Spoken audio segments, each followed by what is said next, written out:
Olá, queridos irmãos, queridas irmãs da Casa Virtual Luz Espírita, que a gente possa, nesse momento de reencontro, trocarmos aqui informações que possam nos auxiliar em nossa caminhada em busca da compreensão do Evangelho de Jesus, em busca de nos renovarmos na expectativa, esperança de aplicar esse Evangelho à nossa vida, a fim de conquistarmos a ascensão moral. O tema que nos foi solicitado pela Rosana Damasceno foi com relação ao suicídio, com relação ao Setembro Amarelo. Então, a gente vai trabalhar, nesse período, o tema suicídio e espiritismo. A nossa rogativa aos amigos espirituais que dirigem o trabalho da Caville é que a gente possa ser, por eles, orientados, instruídos, inspirados, para que a informação nos chegue com precisão e nos leve a profundas reflexões. Que Deus possa, então, nos abençoar a todos. E vamos, então, ao tema. Para começar, nós vamos trabalhar o tema suicídio e espiritismo. Eu queria primeiro dizer que o espiritismo ele tem como vertente maior consolar. Se você buscar na literatura espírita, no Evangelho segundo o Espiritismo, capítulo 6, item 4, vamos encontrar um depoimento, um artigo, uma fala do codificador Allan Kardec, onde ele, com muita precisão e racionalidade, ele nos faz entender que o Espiritismo é aquele consolador prometido por Jesus, do Evangelho de João, no capítulo 14. Pois bem, querido, ser o consolador, a função primária do Espiritismo será nos consolar. E essa consolação, ela vem pela informação. Então, o trabalho que fazemos aqui é um trabalho de informação, é um compromisso que nós temos com o mundo espiritual, com aquilo que nós ouvimos do Cristo, que nos convida a pregar o Evangelho a toda criatura, mas, acima de tudo, um convite de responsabilidade para dividir aquilo que conhecemos, para levar o consolo. Então, a instituição espírita, o espírita indivíduo, ele tem a obrigação de divulgar aquilo que lhe tem consolado, lhe tem trazido uma qualidade de vida melhor com aqueles que estão à nossa volta. É claro que respeitando o momento e o tempo de cada um. Pois bem, queridos, se o Espiritismo, então, é esse consolador prometido por Jesus, será que haveriam palavras de consolo com relação ao suicídio? Pois bem, queridos, se a gente poder trabalhar isso, vamos primeiro tentar conceituar suicídio. É claro que o que eu vou colocar aqui na tela, todos nós já conhecemos amplamente, mas o conceito do dicionário vai dizer que suicídio é a ação de acabar com a própria vida. Suicídio é a ação de se matar. Nesse mês, meus irmãos, que a gente, mês de setembro, que a gente, junto com as instituições de outras religiosidades, outras denominações, nos unimos para a prevenção do suicídio, para a valorização da vida. Será que o Espiritismo teria um contributo especial para trazer, para tentar, de alguma maneira, diminuir esse número de tantos casos que acontecem de suicídio todos os dias? Bom, então o suicídio é a ação de acabar com a própria vida e de se matar. Mas a pergunta é, meus irmãos, por quê? Por que alguém tira a vida? Qual é o raciocínio? É claro que aqui nós não vamos generalizar, vamos trazer apenas uma hipótese, mas a grande maioria das vezes, meus irmãos, as pessoas que cometem suicídio, eles estão vivenciando um momento de aflição. A aflição é uma dor profunda, talvez sem vislumbrar uma saída para uma crise, para uma dificuldade. Inconformados, descontentes, eles adentram, na maioria das vezes, numa zona de desespero, e desesperados optam pelo suicídio. Na verdade, o desespero pode levá-los e os levará, muitas vezes, à depressão. É por isso que, segundo as estatísticas da Organização Mundial da Saúde, em 90% dos casos de suicídio, 90% deles foram antecedidos por uma crise de depressão. Os outros 10% são daqueles que são portadores de armas militares ou não, que no momento de aflição profunda, impensadamente, tomam de uma arma e tiram a própria vida. Mas a grande maioria vivenciou uma depressão. Será que nós não poderíamos, de alguma maneira, contribuir, colaborar, explicando o que é o suicídio, explicando o que é a depressão e propondo uma solução? Mas fato é que o suicídio é uma realidade dolorosa. Realidade dolorosa para aqueles que o cometem, vou trabalhar isso aqui ao longo dessa palestra, mas também uma realidade dolorosa para aqueles que estão conosco, para aqueles que estão aqui, que estão encarnados. Porque, meus irmãos, segundo as estatísticas, o que acontece? A cada 32 segundos, uma pessoa tira a vida no mundo. É um número bem perto de 1 milhão de pessoas por ano. Então, durante o tempo que estamos conversando aqui, esses quase 6 minutos, provavelmente 11 ou 12 pessoas tiraram a vida, porque estão vivenciando uma questão dolorosa. Sentem uma dor profunda na alma e equivocadamente acreditam que, tirando a vida, que eliminando o corpo, eliminarão com seus problemas. Na verdade, suicídio é uma tentativa inútil e frustrante de eliminar a dor. Após o suicídio, as pessoas despertam e percebem a sua realidade espiritual. E entendem que são espíritos imortais. E vão verificar em si mesmas que espíritos imortais, aqui sem ser redundante já sendo, não podem morrer. Na verdade, a tentativa não era de eliminar a si mesmo, por não acreditarem, por não conhecerem, por desconhecerem a imortalidade da alma, pensam que podem, tirando a vida, eliminar os seus próprios problemas. Mas o que acontece? Imediatamente, meus irmãos, despertam decepcionados. Talvez seja essa a primeira grande frustração do suicida. Despertam numa condição extremamente desfavorável. A experiência tem nos dito e colaborado conosco, afirmando que todos aqueles que voltaram à mesa mediúnica para darem testemunho da condição que despertaram após o suicídio, declaram, unânimes, que a condição que despertaram era extremamente pior do que aquela que lhes antecedeu o ato suicida, mostrando para a gente que suicídio não é solução. E nós precisamos, meus irmãos, somar esforços junto a outros organismos para declarar essa verdade, trazer o elemento espiritual e dizer que suicídio não é solução. Só que essa decepção, ela migra para uma autodecepção.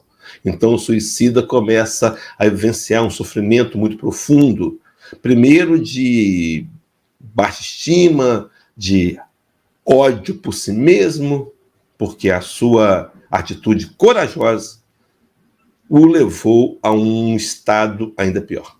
E esse sofrimento, meus irmãos, ele é intenso no suicida. Todos suicidas vão passar por uma dor muito intensa.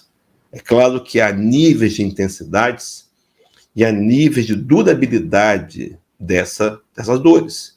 Mas, inevitavelmente, o suicida passa por uma questão de muitas dores. Mas por que passa por muitas dores? Vou trazer aqui uma sequência de 4 passagens do Evangelho segundo o Espiritismo e da literatura espírita, do Livro dos Espíritos, para entendermos o motivo pelo qual os suicidas sofrem profundamente. A primeira questão é de número 880 de O Livro dos Espíritos. Nessa questão, Allan Kardec perguntou aos benfeitores da espiritualidade: qual o primeiro de todos os direitos naturais do homem? O primeiro de todos. E a resposta que Allan Kardec escuta para nos passar adiante: o direito de viver. Meus irmãos e minhas irmãs, só Deus pode tirar a vida. Só Deus, o Senhor da vida, pode dar a vida. Só Deus pode tirar a vida. Quando nós invigilantemente ou infantilmente declaramos: a vida é minha, faço dela o que bem quiser, estamos cometendo um grave equívoco. Esse corpo vivo, orgânico, oferecido por Deus, emprestado por Deus, tem como finalidade nos propiciar momentos, situações, encontros, a fim de lapidarmos e melhorarmos os nossos corações. Então, dos 4 pontos principais. Primeiro, o primeiro direito é o de viver.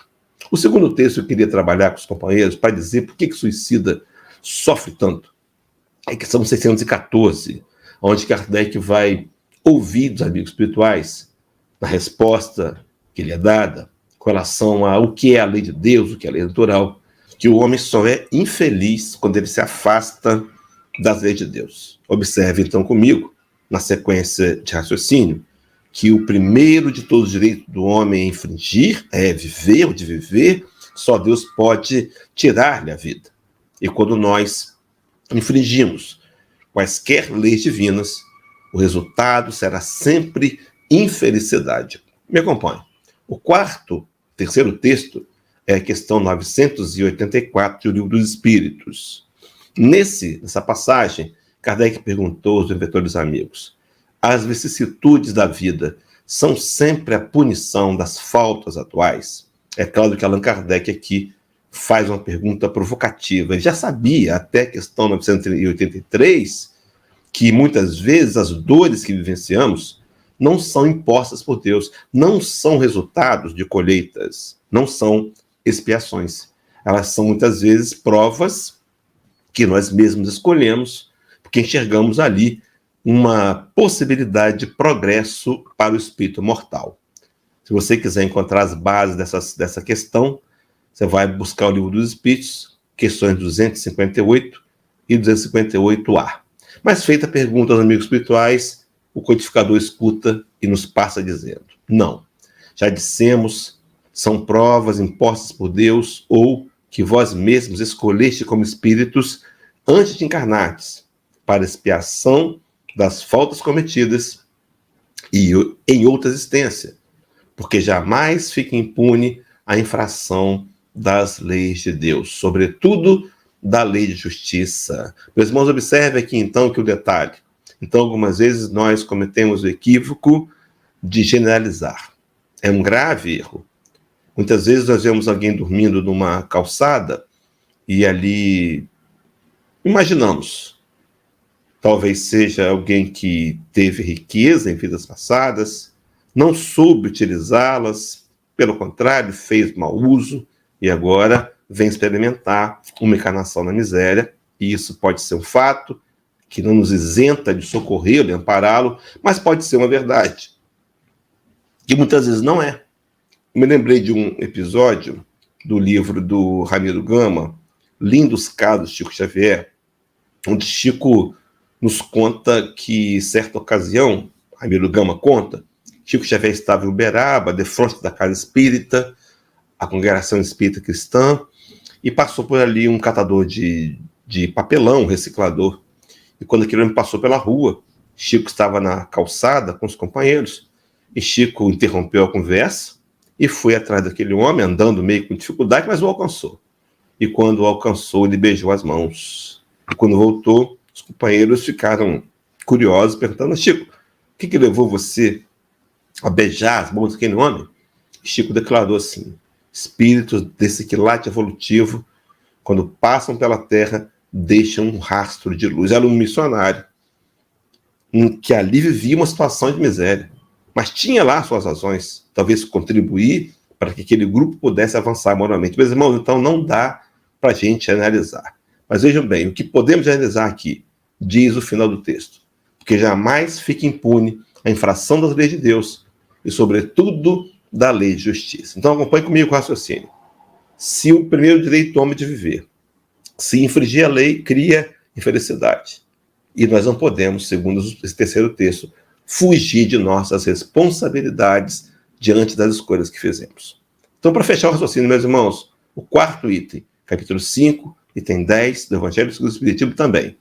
Os espíritos não podem aspirar, diz o texto, à completa felicidade enquanto não se tenham tornado puros. Qualquer mácula lhes interdita a entrada nos mundos ditosos. Me acompanhem, meus irmãos. Mediante as diversas existências corpóreas em que os espíritos se vão expungindo, pouco a pouco, das suas imperfeições. As provações da vida os fazem adiantar-se, vejam, quando bem suportadas. E diz assim: como expiações, elas apagam as faltas e purificam. são o remédio que limpa as chagas do doente e cura o doente. Quanto mais grave é o mal, mais enérgico deve ser o remédio. Então, observe, irmãos, no quarto raciocínio. Se o primeiro direito do homem é de viver, só Deus pode tirar a vida. Se eu infringo a lei de Deus, eu recolho em minha infelicidade. E eu não posso, esse terceiro ponto, fugir disso. Não tem como burlar, não tem como dar o jeitinho.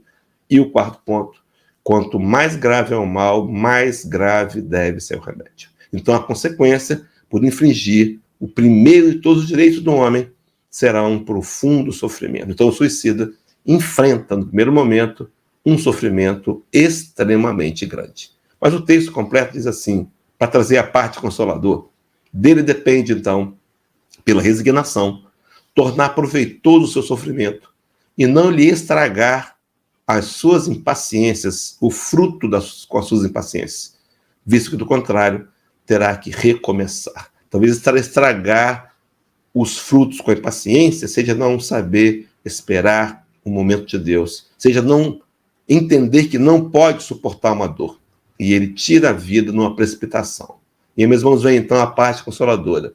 O grande e maior castigo para o espírito suicida é ter que recomeçar. Então, veja, meus irmãos, não há condenação eterna, não há castigo que não termine, não há dor que não tenha fim. É preciso que esse sim, que tomaram essa via, invigilantemente, infantilmente, se arrependam, para que imediatamente recebam o socorro necessário. Então, ficamos claros aqui por que o suicídio faz sofrer tanto? Bom, e se faz sofrer tanto, qual é a sensação? Eu trouxe aqui uma questão, um adendo, questão 70 do Livro dos Espíritos, onde Kardec vai trabalhar a questão do fluido vital. O que é o fluido vital? É um tipo de quantidade de combustível de vida que o espírito recebe quando encarna para cumprir o planejamento encarnatório. Esse combustível ele pode levar aí um período de, vamos supor, 70 anos, 50 anos, de acordo com o planejamento encarnatório. Pode ser prorrogado, pode ser encurtado, pode. Pode haver moratórias. O mau uso do combustível pode fazer com que a gente retorne primeiro, antes do tempo, para a parte espiritual? Sim. Mas falta que esse combustível, ele, quando mal utilizado, quando não utilizado, por exemplo, vamos supor que a pessoa tenha planejamento encarnatório de 80 anos e aos 50 tirou a vida. Então ele tem um fluido excedente de 30 anos de vida, atrelado ao corpo. Isso, meus irmãos, vai gerar um excedente desperdiçado, que vai gerar angústias e perturbações, que vai gerar muitos sofrimentos. Uma extrema dor. Costumo até dizer que é mais ou menos assim, só para a gente entender como é que seria isso. Imagina, você vai fazer um ultrassom, imagina que a maioria de nós presentes aqui nessa live já fizemos em algum momento ultrassom abdominal, por exemplo. Então, nos é orientado a tomar 8 copos d'água. Você encher a bexiga de água, você está precisando, uma vontade imensa de urinar, mas não pode, tem que segurar até o exame ser feito. De repente, seu nome é chamado, você vai entrar numa cabine, o médico começa a examinar e te diz assim, no momento do exame, vai lá e tome mais 2 copos d'água. Sabe essa sensação? Não cabe mais. É assim que o espírito mais ou menos se sente, algo extremamente potencializado, quando ele tinha vida física para viver, mas ele, por conta própria, eliminou o próprio corpo. É claro que esse fluido vital acumulado, essa dor, para esse espírito, vão haver atenuantes pessoais, vão levar-se em conta os méritos conquistados. E isso vai influenciar na durabilidade e na intensidade do sofrimento.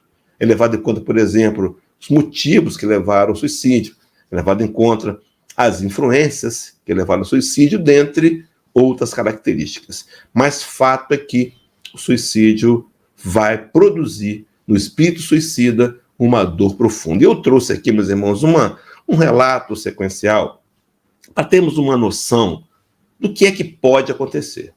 Talvez seja uma sequência das mais naturais. Mas existem outras. Eu vou, inclusive, apresentar uma passagem do livro Céu e Inferno, literatura oficial, onde o exemplo que eu vou dar não comunga com a sequência que aqui eu vou apresentar. Mas comumente acontece assim. O espírito suicida, ele fica atrelado ao corpo. sim, aqueles anos de vida o prendem à matéria.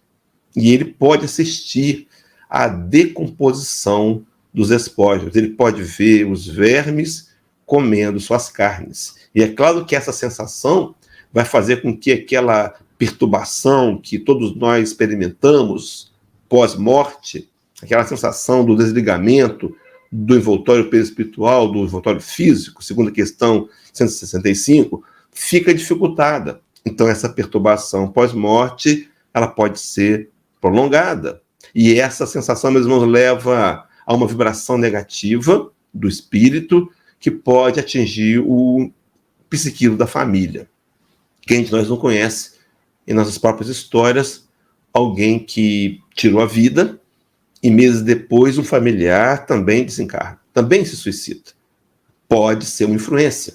E quando é possível, a espiritualidade vai, quando há riscos eminentes dessa influência para que outro tire a vida, para que o espírito suicida não se comprometa ainda mais, porque ele agora vai passar a ser também homicida, e a sua situação vai ficar mais complicada no mundo espiritual, e ele então é levado, ele recebe socorro.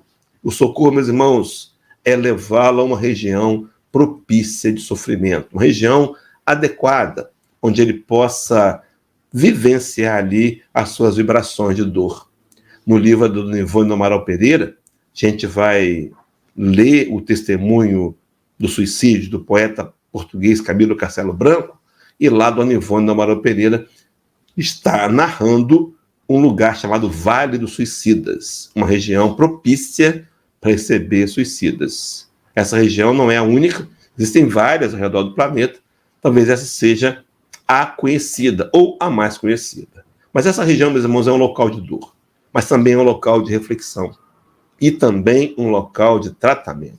O espírito que vai para ali, ele fica sendo espreitado, no bom sentido, pelos amigos da luz, para quando exatamente se arrependerem do que fizeram, da infração da lei de Deus, eles serem socorridos, levados a hospitais e levados também a colônias de reeducação, para voltarem a encarnarem, para continuarem exatamente do ponto aonde desistiram. Eu vou só para dar como exemplo, se você vem caminhando pela rua, e de repente uma bala perdida, na verdade uma bala achada, alcança seu peito e você desencarna, o seu coração físico foi dilacerado, mas o coração perispiritual não tem lesão alguma.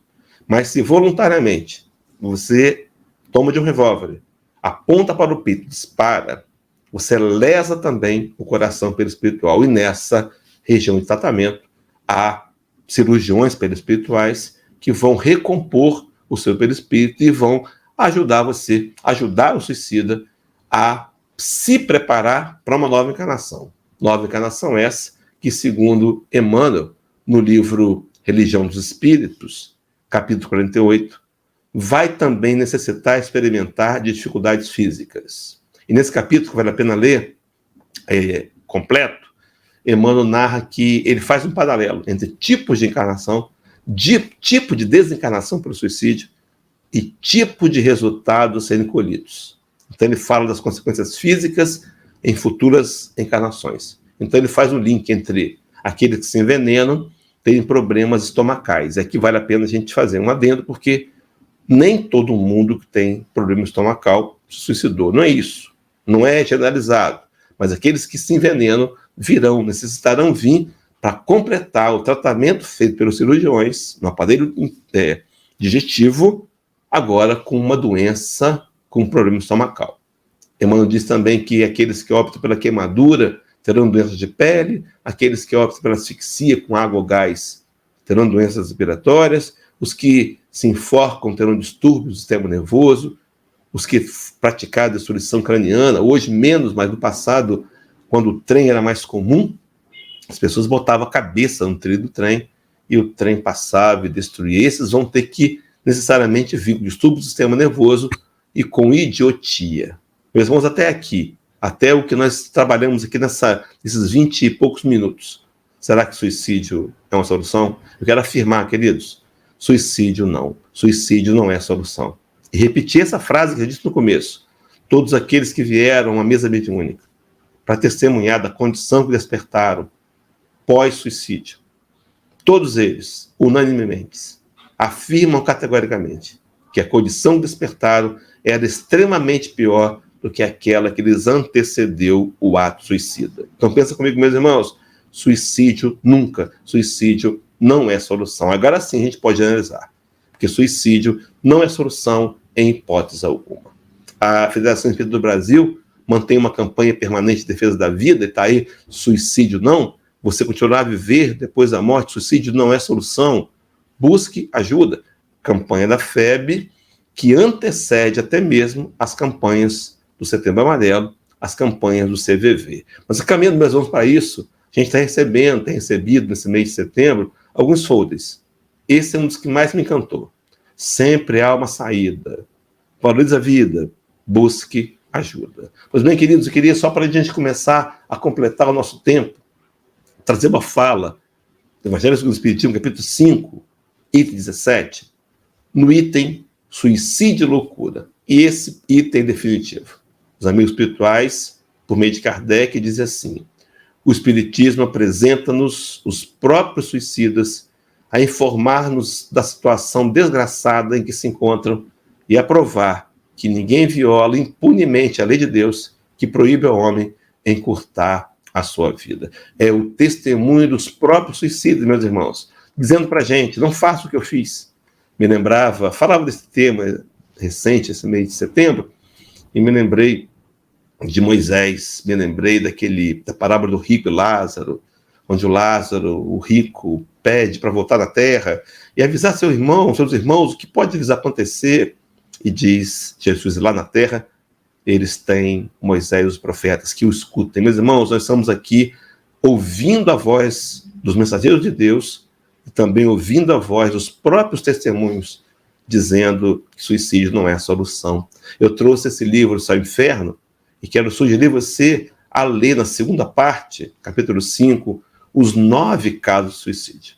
Se você ler esses 9 casos, eu te garanto que algo vai mudar na sua concepção e no seu conceito de entender que suicídio pode ser uma solução. Mas eu trouxe um caso para contar. É do François Simon Lovett. Esse homem encarna para passar pela prova da pobreza, da miséria, morava em Paris, e ele, de fato, vinha conseguindo. Mas a dificuldade, a inconformação, o descontentamento levaram ao alcoolismo, o alcoolismo levou ao suicídio. A depressão e ao suicídio. Então, num certo dia, ele subiu numa torre em Paris, chamada Francisco II, e de lá saltou para as pedras, saltou para a morte. Esse espírito aparece numa reunião mediúnica da Sociedade Parisiense e dos Espíritas. E ele dizia assim, o médium que dava passividade ouvia do espírito dizendo, socorro, socorro, eu estou caindo, socorro, socorro, me tire daqui, orem por mim, me tire daqui, socorro, socorro. O dialogador, é claro, tentou esclarecê-lo, mas aquele morto, vivo, deu o nome completo. Passada a reunião, no dia seguinte, os companheiros foram até buscar o livro de óbitos de Paris, não era tão grande como hoje, e encontraram, de fato, François Simon Lovett lá. Só que o curioso, meus irmãos, aquele homem tinha cometido suicídio 6 anos antes. Ele não estava no Vale dos Suicidas, ele não estava sofrendo, não estava vendo as lagartas comerem sua carne, ele caía. Há 6 anos que ele caía, mostrando para a gente que suicídio não é solução. Meus irmãos, então, para a gente poder terminar, o que fazer diante do suicídio? Primeiro, com relação a nós mesmos. Sim, porque muitas vezes nós somos assediados pela ideia de suicídio. Há suicídio entre espíritas, sim, bem diminuto, mas há. Quando viermos à mente a ideia de suicídio, lembremos de que o testemunho que temos escutado é que suicídio não é a solução.